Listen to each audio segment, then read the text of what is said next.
Technically everything is disposable. Even your DSLRs are disposable. So for me personally, the disposable camera is reserved for a very special type of situations. It has its own special place. So essentially I put myself back in the right mindset by shooting with absolutely minimal, simplistic gear.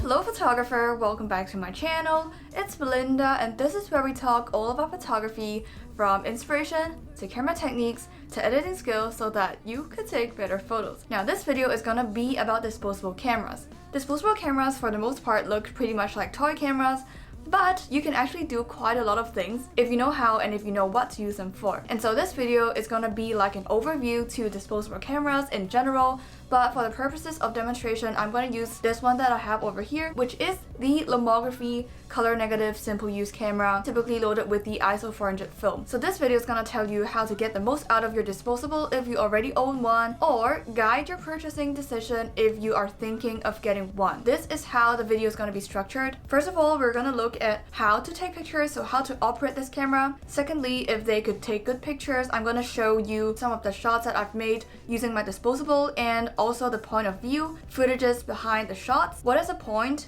You know, why would you want to get a disposable? What to use it for? I will also go through some more technical details in relation to the camera settings, the lens focal length, etc. Lastly, we're gonna look at why you should not dispose of your disposable camera and how you can reload it for reuse. So without further ado, let's dive right into it.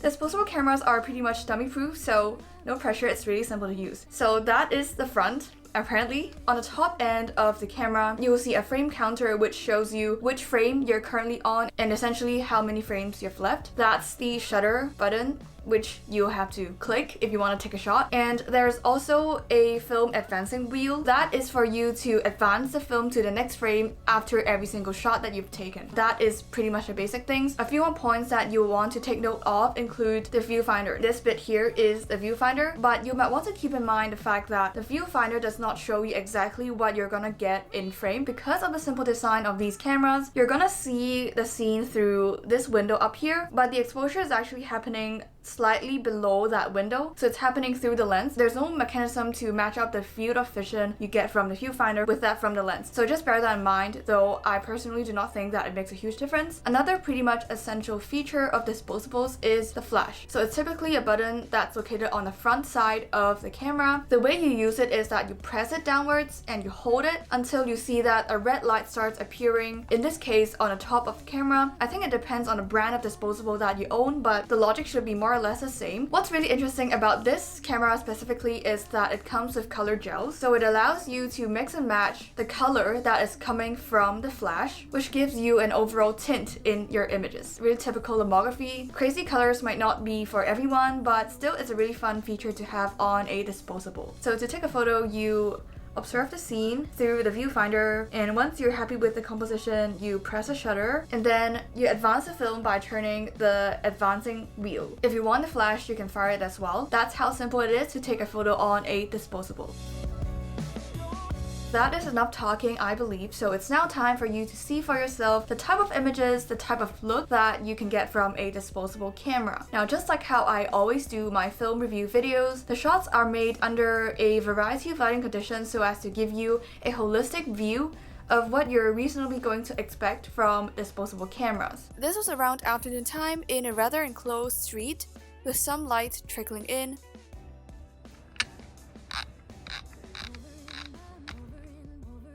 This is a full bleed image. Quite a bit of shadow detail retained there, considering that this is an aperture of f9. Here we have a fiercely backlit situation where the sunlight would be directly pointing towards the camera. This also means a lot of contrast in terms of brightness. It gives you a nice hazy look, probably as a result of how the light interacts with the plastic lens. Here we have a relatively spread out, vast space that is quite far from the camera. Most disposables are reasonably wide lensed, and this one specifically is a 31mm, so it gives you this wide, slightly distorted look. It was still sunny, but here we have a relatively even lighting situation across most parts of the frame. It has the signature vignetting look, falling off along a vague oval shape towards the edge. In this scene, we have quite a bit of converging lines.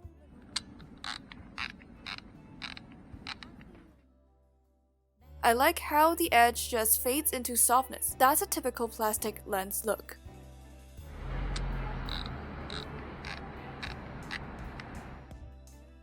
This is again a full bleed image. I appreciate that how most things at most distances are of a decent sharpness, making it a really versatile street camera.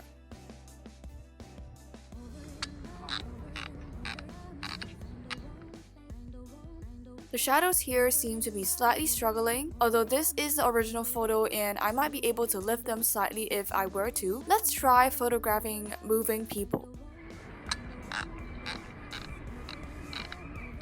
The shutter speed is 1/120 seconds. That's fast enough to freeze everyday motion.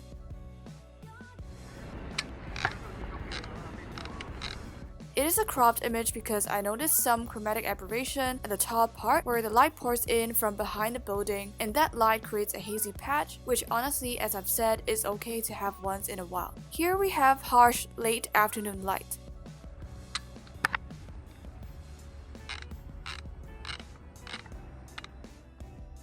These settings plus the 400 film gave me this straight out of camera. Quite versatile settings overall. So now comes the real question. What's the point of disposable cameras? I mean, who is this for? Now let me tell you who this is not for. Disposable cameras are not for technical geeks. If you have this obsession with technical perfection, it's definitely not something for you. As we've seen in our shots, disposable cameras do impose quite a lot of limits in relation to the technical quality of the images. First of all, the sharpness is just not gonna measure up. Secondly, it does struggle sometimes with shadow detail. It does have quite a limited ability to shoot under dim light conditions. You have to be comfortable with always firing a flash with whatever you're photographing, especially if you're photographing indoors. It just needs that extra bit of light because it simply does not let enough light in. Quite a lot of vignetting and edge blur. As much as I enjoy shooting on my disposable, I will have to say that the quality of the images are decent, but they're not spectacular. So basically, if you are a technical Nazi, it's a no for you. Though for me personally, the disposable camera is reserved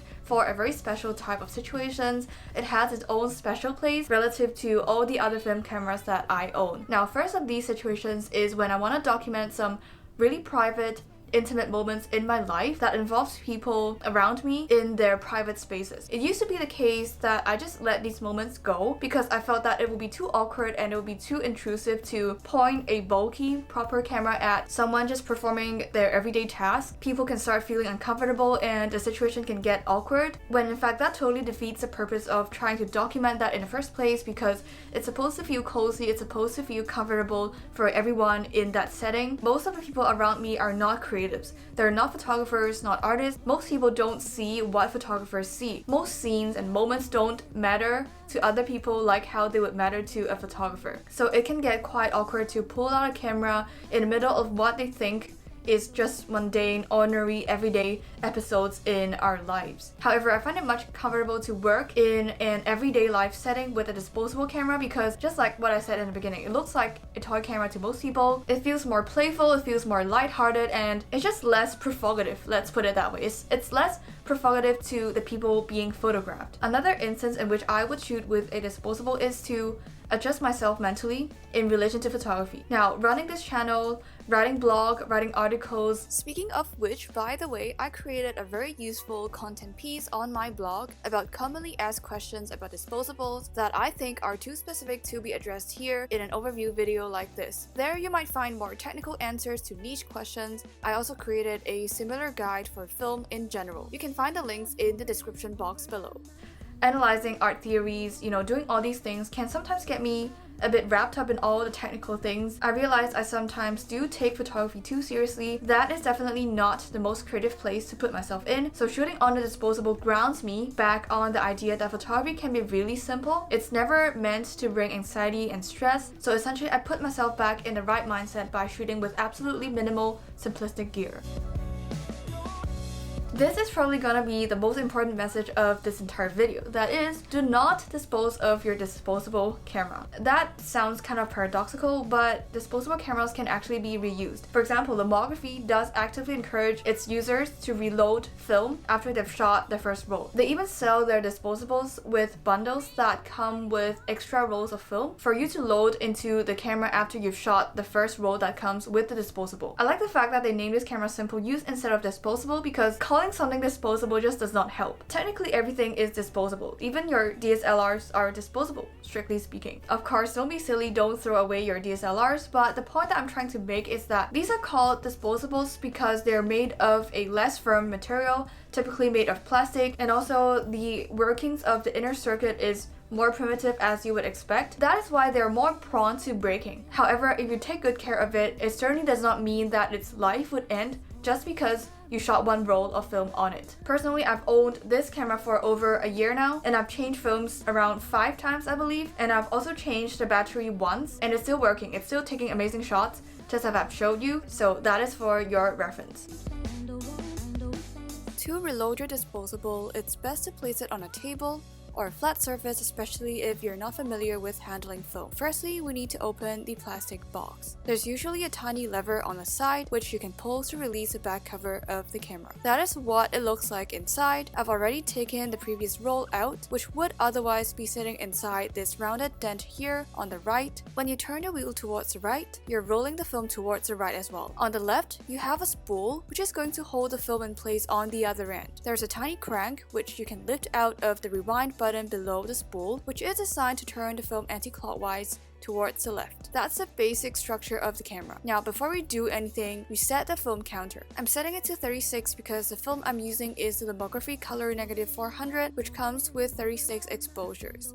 Okay, let me open up the new roll of film. Now you see why you would want to work on a table. Now that your film is ready, you place the canister into the dent with the flat side facing upwards. The canister is properly inserted if you see the film sprockets matching up with the teeth on a tiny wheel inside. Slowly pull the film leader towards the spool, and on the spool you should also see a tiny protruding tooth which should also be fitted onto a sprocket hole on your film. So you hook the film leader onto that tooth and lift the crank on top to wrap the film securely around the spool. One rotation should be enough. You can do a few more if you want to be sure, though the more rounds you do, the more film you waste. Close up the camera box and continue turning the handle. At the point where you start feeling resistance, hold down the rewind release button. What this does is that it keeps the tiny wheel out of the way because the teeth was supposed to secure the position of the film, preventing the film from slipping in between shots. But now you're doing the exact opposite because you're rewinding the film all the way out of the canister on the right to the spool that is on the left. Continue winding the film with the crank until the film inside is taut. You know you've got there when you feel that you can't really rotate the crank anymore, and fold the crank in when you're done. The film is now completely out of the canister and you're ready to shoot on your first frame immediately. It is indeed a skill to always make the most out of the gear you have, however simple that is. Please do not dispose of your disposable cameras, it's such a waste. I hope you enjoyed the shots, the tutorials, and all the information. If you have any questions, leave them in the comments below. If not, I'll see you in the next video. Bye!